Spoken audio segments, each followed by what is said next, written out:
আসসালামু আলাইকুম। মালয়েশিয়া প্রবাসী ভাইগণ, আশা করি আপনারা সকলেই ভালো আছেন। মালয়েশিয়ার সিন্ডিকেটই কি সবকিছু নিয়ন্ত্রণ করছে? ভয়ঙ্কর সতর্কতা কলিং রিক্রুটিং এজেন্সিগুলোর। চলুন খবরের বিস্তারিত জেনে নেওয়া যাক। মালয়েশিয়া কর্মী পাঠানোকে কেন্দ্র করে বাংলাদেশের রিক্রুটিং এজেন্সিগুলোর মধ্যে চরম অসন্তোষ তৈরি হয়েছে। বিশেষ করে মালয়েশিয়ার পক্ষ থেকে পাঠানো 10টি নতুন শর্তকে কেন্দ্র করে তৈরি হওয়া সংকট নিয়ে বায়রা সম্মিলিত সমন্বয় ফ্রন্ট বুধবার ১৯ নভেম্বর জাতীয় প্রেস ক্লাবে এক গুরুত্বপূর্ণ সংবাদ সম্মেলন করে।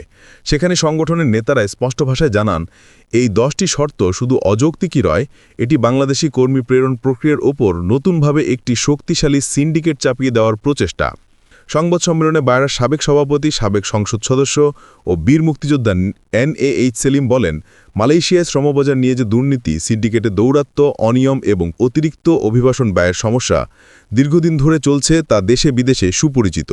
কিন্তু রাজনৈতিক পরিবর্তনের পরও আমাদের দেশের কিছু প্রভাবশালী উপদেষ্টার নতজানু ও অপেশাদার দ্বৈতিক ভূমিকার কারণে মালয়েশিয়ার আরোপিত 10টি কঠোর শর্ত কোনো ধরনের আলোচনা পর্যালোচনা ছাড়াই বাংলাদেশের ওপর চাপিয়ে দেওয়া হয়েছে। তার মতে এই শর্তগুলো বাস্তবসম্মত নয়, বরং এগুলোকে শ্রমবাজারে নতুন করে একটি চক্র সক্রিয় করার হাতিয়ার হিসেবে দেখা হচ্ছে। তিনি বলেন, মালয়েশিয়ার এই প্রস্তাবিত শর্তগুলো বাস্তবায়িত হলে দেশের হাজার হাজার রিক্রুটিং এজেন্সির মধ্যে মাত্র 2-3টি এজেন্সি ছাড়া কেউই টিকে থাকতে পারবে না। দেশে বৈধভাবে নিবন্ধিত অসংখ্য এজেন্সি শ্রমবাজার থেকে বাদ পড়বে, আর মালয়েশিয়া কর্মী পাঠানোর পুরো প্রক্রিয়াটি কয়েকটি প্রতিষ্ঠানের হাতে কেন্দ্রীভূত হয়ে যাবে। এটাই হবে সিন্ডিকেটের আধুনিক রূপ। তিনি উল্লেখ করেন, নেপাল সরকার এসব শর্তকে সরাসরি প্রত্যাখ্যান করেছে। নেপালের মতো একটি দেশও যখন এই অবাস্তব শর্ত মানতে রাজি নয়, তখন বাংলাদেশ কেন মাথা নত করবে, এই প্রশ্ন রেখে তিনি বলেন, বাংলাদেশের কূটনৈতিক প্রতিনিধিরা এ বিষয়ে দৃঢ় অবস্থান নিলে মালয়েশিয়ার এই অযৌক্তিক শর্ত প্রত্যাহার করানো সম্ভব। সংবাদ সম্মেলনে জানানো হয়, এই 10 শর্তের মধ্যে রয়েছে রিক্রুটিং এজেন্সির সংখ্যা সীমিতকরণ, মালয়েশিয়া কর্তৃক নির্ধারিত বিশেষ কিছু প্রতিষ্ঠানের মাধ্যমে নির্দিষ্ট প্রক্রিয়া বাধ্যতামূলক করা, খরচ বাড়িয়ে দেওয়া এবং কর্মী বাছাইয়ের নামে অতিরিক্ত সময় ক্ষেপণ। এগুলো বাস্তবায়িত হলে একদিকে কর্মী পাঠানো সীমিত হয়ে ব্যয় বেড়ে যাবে, অন্যদিকে কর্মী পাঠাতে সক্ষম এজেন্সির সংখ্যা এতটাই কমে যাবে যে পুরো প্রক্রিয়াটি আবারও সিন্ডিকেট ভিত্তিক হয়ে পড়বে। বায়রা সম্মিলিত সমন্বয় ফ্রন্ট দাবি করছে, এই শর্তগুলো কেবল রিক্রুটিং এজেন্সির উপর চাপ নয়, বরং পুরো শ্রমবাজারকে অস্থিতিশীল করে দিতে পারে। তাদের মতে, মালয়েশিয়ায় কলিং ভিসা কার্যকরভাবে চালু করতে হলে প্রথমেই সিন্ডিকেট ভিত্তিক এজেন্সিগুলোকে বাতিল করতে হবে এবং সব বৈধ ও নিবন্ধিত এজেন্সিকে সমান সুযোগ দিয়ে শ্রমবাজার উন্মুক্ত করতে হবে।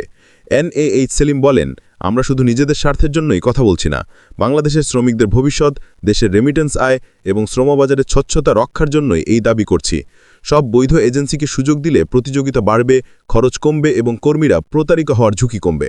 তিনি জানান, সংগঠনটি ইতিমধ্যে সরকারের উপদেষ্টার কাছে লিখিত সুপারিশ পাঠিয়েছে। সেখানে স্পষ্ট বলা হয়েছে, মালয়েশিয়া শ্রমবাজারে নতুন করে কোনো সিন্ডিকেট সৃষ্টি করা গেলে তা বাংলাদেশি কর্মীদের ভবিষ্যতের জন্য মারাত্মক ক্ষতিকর হবে। তাই প্রয়োজন দ্রুত ও পেশাদার দ্বৈতনৈতিক উদ্যোগ। সংবাদ সম্মেলনে আরও বলা হয়, মালয়েশিয়ার পক্ষ থেকে কলিং ভিসা পুরোপুরি চালু করার জন্য যে শর্তগুলো পাঠানো হয়েছে সেগুলোর পিছনে স্বার্থন্বেষী মহল কাজ করছে। এই শর্তগুলো প্রত্যাহার করা না হলে কর্মী পাঠানোর প্রক্রিয়া বন্ধ হয়ে যেতে পারে, কিংবা কেবল অল্প কয়েকটি এজেন্সির হাতে সীমাবদ্ধ হয়ে যেতে পারে, যা দেশব্যাপী রিক্রুটিং এজেন্সি খাতে মারাত্মক অস্থিরতা তৈরি করবে। শেষ দিকে বায়রা সম্মিলিত সমন্বয় ফ্রন্ট স্পষ্ট বার্তা দেয়, বাংলাদেশ যদি শ্রমবাজারকে সিন্ডিকেট মুক্ত রাখতে চায়, তবে অবিলম্বে এই 10টি শর্ত প্রত্যাহারের দাবি আন্তর্জাতিক অঙ্গনে জোরালোভাবে তুলে ধরতে হবে। পাশাপাশি সব বৈধ এজেন্সিকে সমান সুযোগ দিতে হবে, যাতে শ্রমবাজার স্বচ্ছ, সুশৃঙ্খল ও কার্যকরভাবে পুনরায় চালু করা যায়। সংগঠনটির মতে, শর্ত প্রত্যাহার, সিন্ডিকেট ভাঙা এবং শ্রমবাজার উন্মুক্ত করা ছাড়া মালয়েশিয়ার কলিং ভিসা পূর্ণমাত্রায় চালু হবে না, আর দেশের লাখো শ্রমিকের ভবিষ্যৎ ঝুঁকিতে পড়বে। প্রিয় মালয়েশিয়া প্রবাসী ভাইগণ, খবরটি আমাদের মালয়েশিয়ার সকল ভাইদের সাথে এক্ষুনি শেয়ার করে সবাইকে এই গুরুত্বপূর্ণ খবরটি জানার সুযোগ করে দিন। আর আপনি যদি আমাদের এই চ্যানেলে নতুন হয়ে থাকেন, তাহলে এখনই আমাদের চ্যানেলটিকে সাবস্ক্রাইব করুন মালয়েশিয়ার সকল গুরুত্বপূর্ণ খবর সবার আগে পাওয়ার জন্য। আমাদের সকল ভিডিও আপডেট সবার আগে পেতে আমাদের চ্যানেলটিকে সাবস্ক্রাইব করুন। সাবস্ক্রাইব করতে সাবস্ক্রাইব বাটনে ক্লিক করুন এবং বেল আইকনে চাপুন, যাতে আমাদের কোনো নতুন ভিডিও আপনি মিস না করুন।